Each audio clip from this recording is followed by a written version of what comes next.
This is the Yamaha Aerox 155 version S. I know it's a very long name, but focus on the S moniker because Yamaha says it gets a smart key. It's actually a remote key fob, and we're going to tell you what it does. But more than that, we're going to tell you if you should put your money on the new Aerox.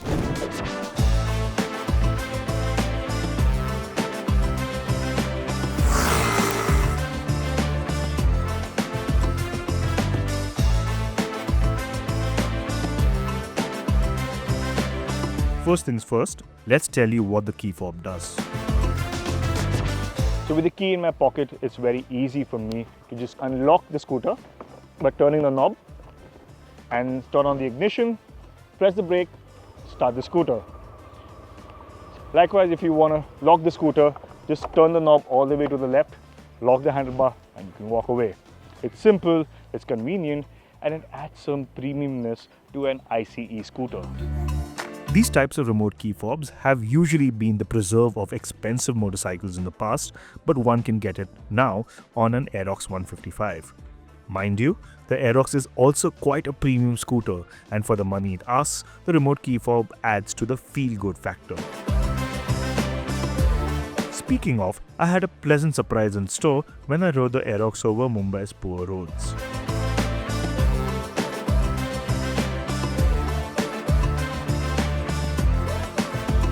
When the Aerox first came out, one of the biggest complaints that people had was with the stiff ride quality, especially at the rear.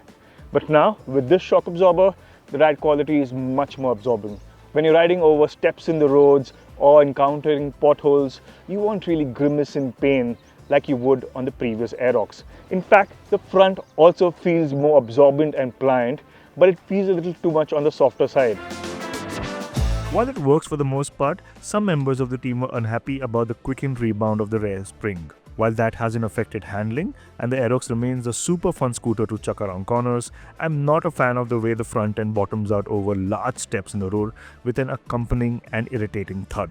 The problem, however, is only limited to bad roads, and on well-paved roads, the Aerox shines. And an area where I truly appreciate the Aerox is the lovely engine.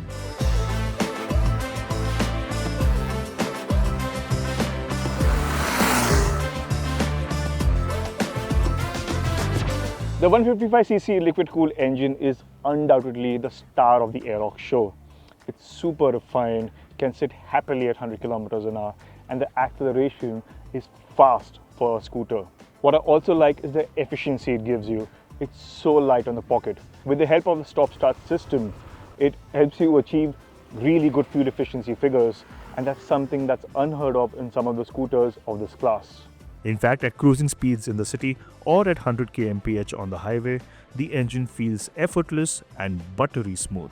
Pulling quick overtakes or shooting off the traffic light is equally entertaining, and there is no denying that this is a fun scooter, even when it comes to handling.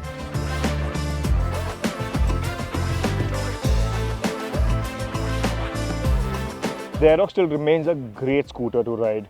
I love the chassis balance and the way the scooter feels so stable. That's because it has 14-inch wheels at the front and rear and these fat CS tires.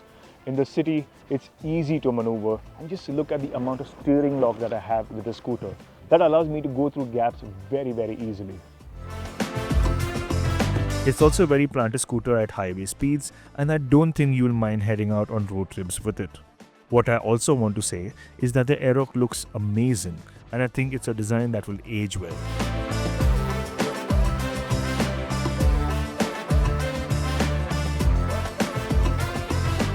Well, as lovely as the Aerox is, there are still a few issues that I have to speak about. Firstly, there is no rear brake lock, which is a bit of an issue when you park the scooter on a slope. Secondly, the glove box is not lockable. What's the point of having that? Thirdly, it doesn't have a rear disc brake. So I feel like braking could have been better if Yamaha would have given a rear disc brake as well. In fact, even the disc brake at the front isn't as good or as effective as it should be for a scooter that gets up to really high speeds. And lastly, the screen is really difficult to read when the sun is overhead. These are small issues though, and are by no means a deal breaker.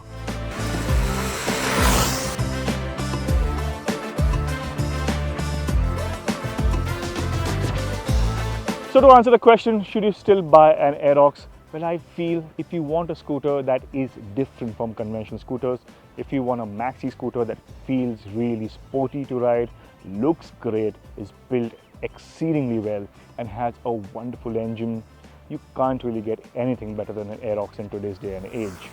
I feel the improved suspension, the new features, they add to the premium appeal of the scooter. Yes, it is on the pricier side, but then good things cost money. And this scooter is worth that money.